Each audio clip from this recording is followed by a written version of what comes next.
Hello everyone, welcome to the video. IGNOU MCom के exam में job design से कई बार क्वेश्चंस पूछे जा चुके हैं ओवर द ईयर। तो एमकॉम के पर्सपेक्टिव से स्पेशली इग्नू में जॉब डिज़ाइन जो है वो एक काफ़ी इम्पॉर्टेंट टॉपिक है, तो इसको बिना कवर किए एग्जाम में मत जाइएगा। ये टॉपिक जो है वो आपका है एमकॉम MCO 01 के अंदर, यानी कि ऑर्गेनाइजेशन थ्योरी एंड बिहेवियर के यूनिट 11 में आपको ये चैप्टर मिलेगा। ये जो है एग्जाम के लिए बहुत ही इम्पोर्टेंट टॉपिक है, तो इसको जरूर कवर करिएगा। आइए सबसे पहले ये देख लेते हैं कि एग्जाम में इस टॉपिक से किस तरीके के क्वेश्चंस पूछे जा चुके हैं। तो कुछ प्रीवियस ईयर क्वेश्चंस मैं आपके लिए यहाँ पर लेकर के आई हूँ जो स्पेसिफिकली जॉब डिजाइन से रिलेटेड हैं।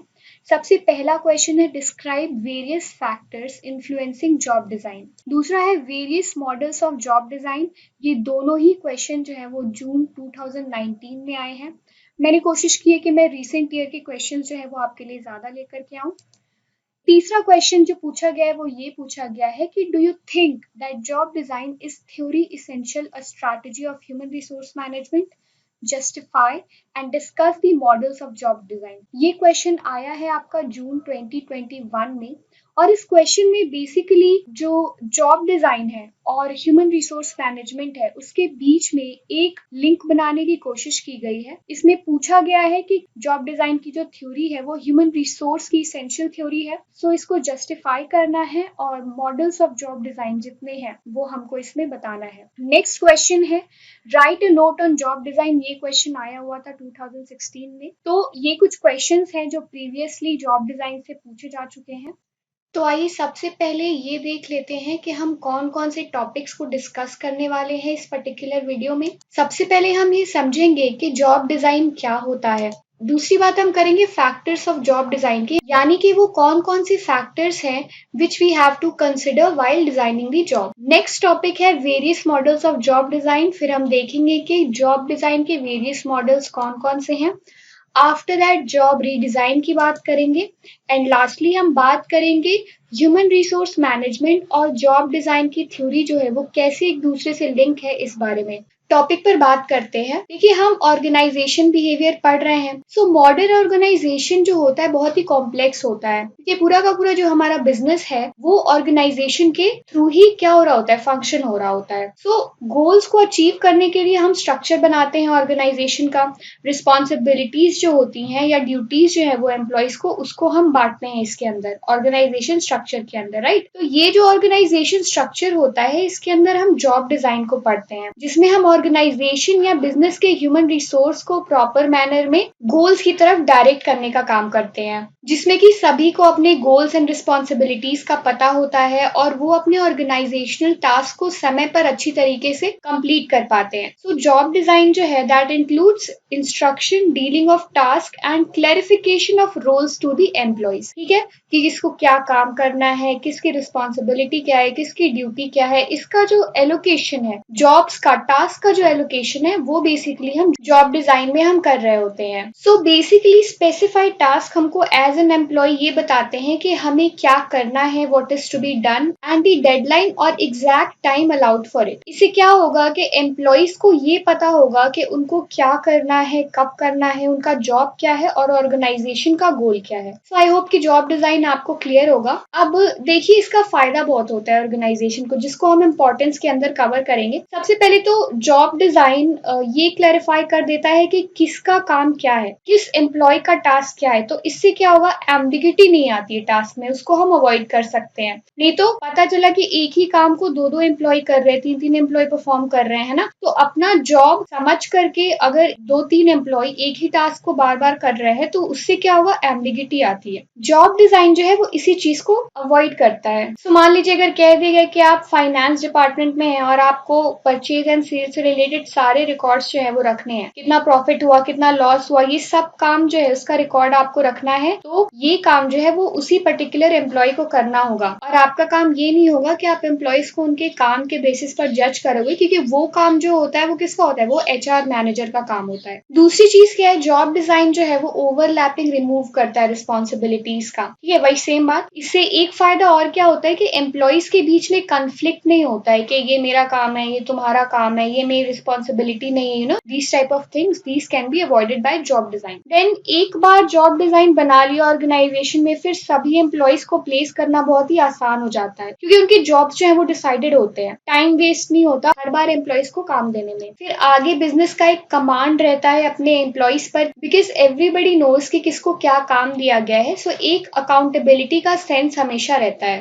लास्टली, जॉब डिजाइन की वजह से जो भी एनवायरमेंटल चेंजेस आते हैं उनको इनकॉर्पोरेट करना बिजनेस में बहुत आसान हो जाता है, क्योंकि एक बार बैठकर सभी चेंजेस को एनालाइज कर लिया जाता है। Political changes, environmental changes, economical changes, ये क्या है, कैसे इंट्रोड्यूस हुए, ठीक है, इसको एनालाइज करके सभी टास्क को एक ही साथ मॉडिफाई कर दिया जाता है, तो ये एक इजी प्रोसेस होता है। नाउ अब जॉब डिजाइन के फैक्टर्स की बात कर लेते हैं कि वो कौन कौन से फैक्टर्स हैं जो जॉब डिजाइन को इन्फ्लुएंस करते हैं। ठीक है, सबसे पहले जॉब डिजाइन हेल्प करता है गोल्स को सेट करने में by formalising a proper communication amongst the employees. इससे प्रोडक्टिविटी भी इंक्रीज होती है, जिसके कारण टास्क को अकम्प्लिश किया जा सकता है आसानी से। मतलब आसानी से का मतलब है कि ज्यादा इफेक्टिवली एंड ज्यादा एफिशिएंटली, है ना। उससे क्या होता है कि आउटपुट जो है वो ऑर्गेनाइजेशन में इंक्रीज होता है, एम्प्लॉइज ज्यादा परफेक्टली अपने काम को स्मूथली कर पाते हैं, एम्प्लॉय सेटिस्फैक्शन जो है वो इंक्रीज होता है और उससे वो ज्यादा बेहतर परफॉर्मेंस देते हैं। अब टास्क वेराइटी की बात करें तो किसी भी जॉब को करने के लिए कुछ स्किल्स रिक्वायर्ड होते हैं, और बहुत सी जॉब्स तो ऐसे भी होते हैं जो बस रिपीटेटिवली किए जाते हैं ना, तो उससे क्या होता है कि मोनोटोनस हो जाते हैं, जॉब बहुत बोरिंग हो जाते हैं। तो जॉब डिजाइन का एक ऑब्जेक्टिव ये भी है कि जॉब्स में, टास्क में वेराइटी कैसे लेकर के आई जाए कि वो एक टाइम के बाद एम्प्लॉय के लिए बोरिंग ना बन जाए, है ना। तो ये एक बहुत ही इन्फ्लुएंशियल फैक्टर है कि जॉब में एक न्यूनेस बरकरार रखी जाए। टास्क आइडेंटिटी की बात करें तो यहाँ पर इंडिविजुअल कंट्रीब्यूशन को आइडेंटिफाई करने की बात कही गई है। हर एम्प्लॉय को उसका ड्यू रिवॉर्ड दिया जाए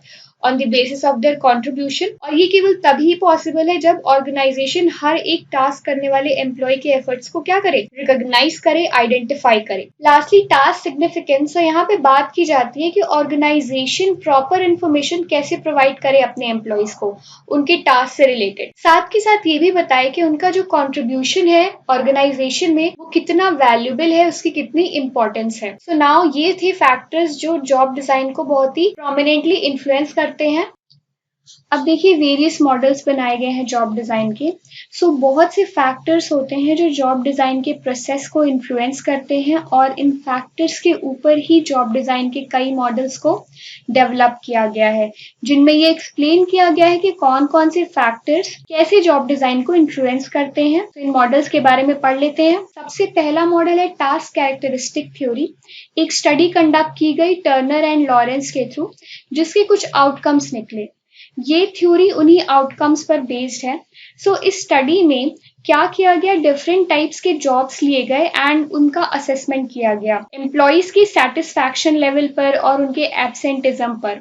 यानी कि अलग अलग जॉब्स को परफॉर्म करने के बाद हर जॉब को लेकर के एम्प्लॉइज का सेटिस्फैक्शन लेवल कैसा रहता है, किस जॉब में कितने एम्प्लॉइज ज्यादा प्रेजेंट रहते हैं और कितने ज्यादा एब्सेंट रहते हैं। तो कैरेक्टरिस्टिक्स के बेसिस पर स्कोर एलोकेट किए गए, यानी कि ज्यादा कॉम्प्लेक्स जॉब के लिए हायर मार्क्स। तो जो मेजर फाइंडिंग्स थी इस स्टडी की वो ये थी कि एम्प्लॉइज कॉम्प्लेक्स और चैलेंजिंग जॉब्स को करना ज्यादा प्रेफर करते हैं, और चैलेंजिंग जॉब ज्यादा सेटिस्फैक्शन प्रोवाइड करती है एम्प्लॉइज को। इसके अलावा जो आउटकम है, इसका आउटकम क्या था, इसका आउटकम ये था, यानी कि जितना ज्यादा चैलेंजिंग जॉब उतने ही कम absenteeism. On the basis of study ये थ्योरी जॉब में कुछ कैरेक्टरिस्टिक्स आइडेंटिफाई करती है, यानी कि ये फीचर्स जॉब में जरूर इंक्लूड होने चाहिए। तो वो फीचर्स क्या है, वेराइटी, यानी कि जॉब में वेराइटी होनी चाहिए, ऑटोनॉमी, यानी कि इंडिपेंडेंट एम्प्लॉइज होने चाहिए, responsibility, knowledge and skill, social interaction and optional social interaction. यहाँ पे दो बात की गई है, यहाँ पे बात की गई है कि फ्रीडम होनी चाहिए। अगर आप इंटरैक्शन करना चाहते हैं तो आप करिए, और नहीं करना चाहते हैं तो नहीं करिए, ये आपके जॉब के ऊपर डिपेंड करता है। सेकेंड मॉडल है जॉब कैरेक्टरिस्टिक मॉडल। सो ये थ्योरी दी गई है टर्नर एंड लॉरेंस के थ्रू, वही लोग जिन्होंने पिछली थ्योरी दी हुई है, एंड इसके साथ दो लोग और थे, हैकमैन एंड ओल्डहैम। तो इस मॉडल में जॉब्स के कुछ कैरेक्टरिस्टिक्स आइडेंटिफाई किए गए हैं, प्लस एक रिलेशनशिप दिखाने की कोशिश की गई है जॉब कैरेक्टरिस्टिक्स एंड मोटिवेशन के बीच में and performance and job satisfaction के बीच में। तो जो भी कैरेक्टरिस्टिक्स हमने ऊपर डिस्कस किया था टास्क कैरेक्टरिस्टिक मॉडल में, जैसे कि skill variety, task identity and task significance, ये तीनों फैक्टर्स जितने क्लियर एंड प्रॉपर मैनर में किसी जॉब डिजाइन में होंगे, उतना ज्यादा एम्प्लॉइज को अपना जॉब मीनिंगफुल लगेगा, उतना ज्यादा वो सेटिस्फाई फील करेंगे। इसके साथ ही अगर जॉब में ऑटोनॉमी दी जाती है एम्प्लॉइज को, तो वो आउटकम को लेकर के ज्यादा रिस्पॉन्सिबल फील करते हैं। फीडबैक जो होता है वो भी इम्पोर्टेंट रोल प्ले करता है यहाँ पर, मतलब कि एम्प्लॉइज को उनके जॉब पर फीडबैक देने पर उनका परफॉर्मेंस जो है वो इनहैंस होता है, क्योंकि वो अपने परफॉर्मेंस को इवेल्युएट कर पाते हैं, राइट। तो इन फैक्टर्स के होने पर एम्प्लॉइज मोटिवेटेड फील करते हैं, उनका परफॉर्मेंस एंड सेटिस्फैक्शन लेवल बढ़ता है और साथ ही साथ वो एब्सेंट कम होते हैं जॉब से। नेक्स्ट मॉडल है मोटिवेटिंग पोटेंशियल स्कोर मॉडल। ये मॉडल जो है वो कैरेक्टरिस्टिक मॉडल पर बेस्ड है, जो हमने पिछला मॉडल पढ़ा है। इस मॉडल में जो 3 core dimensions of job characteristic है, यानी कि skill variety, task identity and task significance, इनको स्कोर देने की बात की गई है, जिसमें कहा गया है कि मोटिवेटिंग पोटेंशियल स्कोर इक्वल होता है to the product of average score of skill variety, task identity and task significant and autonomy and feedback. तो ये मॉडल जो है वो बताता है कि जो लोग higher core job dimensions prefer करते हैं वो ज्यादा मोटिवेटिंग फील करते हैं, ज्यादा सेटिस्फाई फील करते हैं और उनके अंदर प्रोडक्टिविटी होती है वो ज्यादा होती है। तो जो जॉब डायमेंशंस होते हैं वो एम्प्लॉइज की साइकोलॉजिकल स्टेट को ज्यादा इन्फ्लुएंस करते हैं और उसके साथ ही उनके पर्सनल एंड वर्क आउटकम को भी इन्फ्लुएंस करते हैं। नेक्स्ट मॉडल है social information processing model, SIP model. इससे कई बार क्वेश्चन आ चुका है। तो इस मॉडल में बात की जाती है कि क्योंकि इंडिविजुअल सोसाइटी का पार्ट होते हैं तो उनके अंदर एक इनहेरेंट डिजायर होता है लोगों से एसोसिएट करने का, है ना। एरिस्टोटल ने भी कहा है कि मनुष्य एक सामाजिक प्राणी है। सो इससे क्या होता है कि एम्प्लॉइज ऑब्जर्वेशनल लर्निंग करते हैं, यानी कि they wish to work in groups rather than in isolation. So employees attitude and behaviour group में काम करके लर्न करते हैं, सीखते हैं एंड अडॉप्ट करते हैं। और उनका इमीडिएट ग्रुप क्या होगा जिससे वो सीख रहे होंगे? उनके coworkers, subordinates, supervisors, friendship groups and family. तो इन ग्रुप्स के थ्रू एम्प्लॉइज के बारे में जो इन्फॉर्मेशन मिलती है वो ज्यादा कंसिडरेबल फैक्टर्स माने गए हैं comparing to the basic job characteristic factors. Now fourth है सोशल टेक्निकल मॉडल। इसमें बात की गई है कि एक अजम्पशन बनाया गया है और इस अजम्पशन पे एम्फेसिस किया गया है कि ऑर्गेनाइजेशन में एम्प्लॉइज बहुत ही इंपॉर्टेंट है, ठीक है। तो जॉब डिजाइन करते वक्त उनके स्किल्स को भी कंसिडर करना चाहिए, उनके मोटिव को भी ध्यान में रखना चाहिए, मतलब कि उनकी नीड को भी ध्यान में रख करके जॉब को डिजाइन करना चाहिए। प्लस एक और फैक्टर का ध्यान रखना चाहिए कि सोशल और टेक्निकल फैक्टर्स क्या है जॉब को डिजाइन करने में। नाउ कंटीजेंसी मॉडल की बात करें तो ये मॉडल भी इम्पैक्ट की बात करता है जॉब डिजाइन के एम्प्लॉइज की परफॉर्मेंस पर एंड जॉब सेटिस्फैक्शन पर।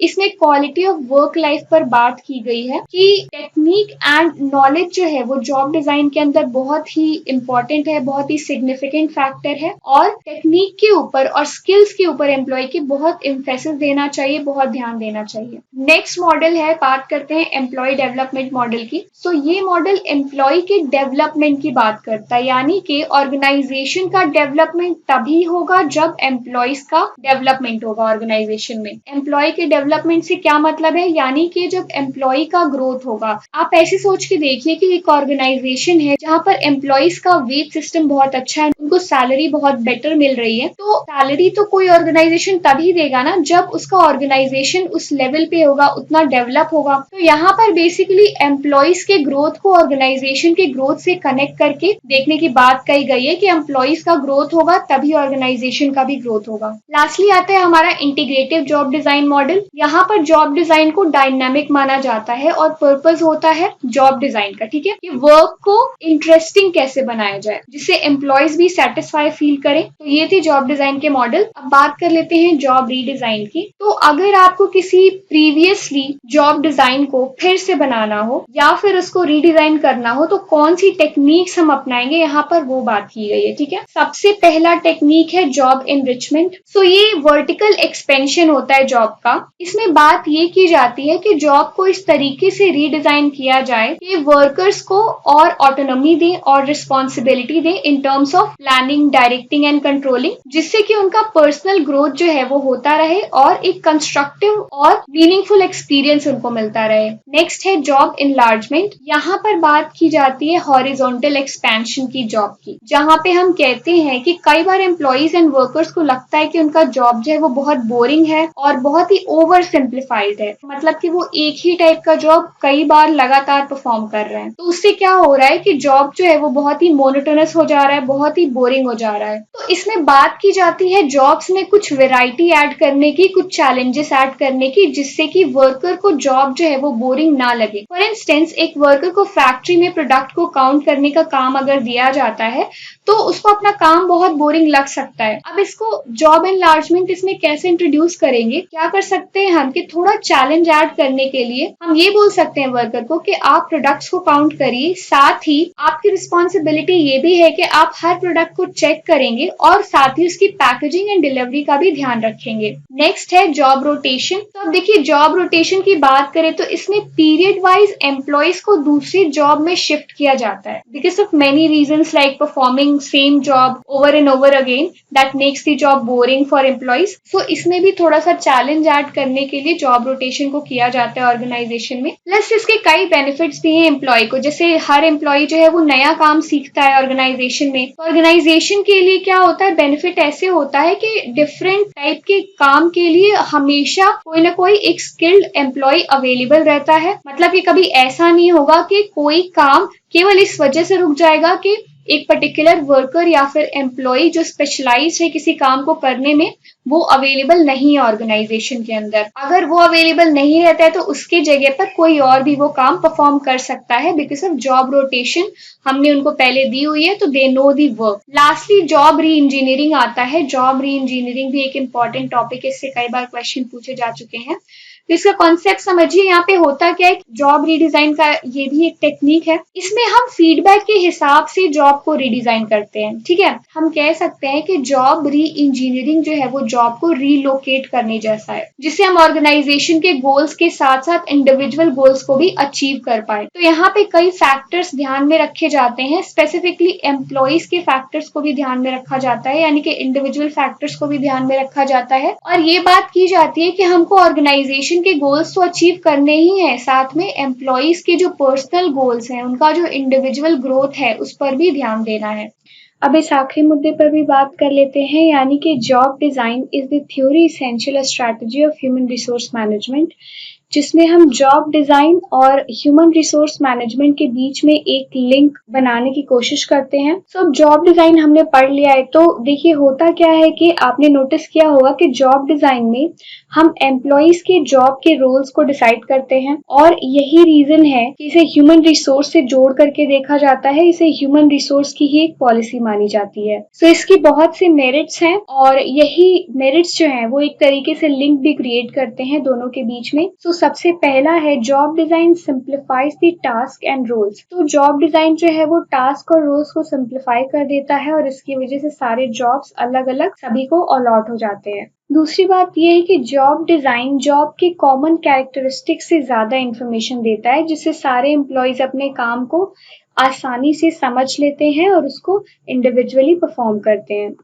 फिर जॉब डिजाइन की वजह से प्रॉपर प्लेसमेंट होता है एम्प्लॉइज, जिसमें एम्प्लॉइज के स्किल को देखकर जॉब दी जाती है कि कहाँ पर एम्प्लॉय रोल में फिट हो रहा है। फिर जॉब डिजाइन से होने वाले परफॉर्मेंस और कॉन्सिक्वेंसेस को भी मॉनिटर करता है। लास्टली जॉब डिजाइन को वर्कर्स इजीली एक्सेप्ट करते हैं क्योंकि ये इलास्टिक या फिर फ्लेक्सिबल होते हैं नेचर में, जरूरत के हिसाब से इनको मॉनिटर किया जा सकता है। यहाँ पर जॉब डिजाइन टॉपिक इस वीडियो के लिए कंप्लीट होता है। आई होप कि वीडियो आपके लिए बेनिफिशियल रही होगी। For further updates of IGNOU Gyankosh and related content, don't forget to subscribe the IGNOU Gyankosh social media handle and the channel. Links are available in the description box. Till then, goodbye and take good care of yourself.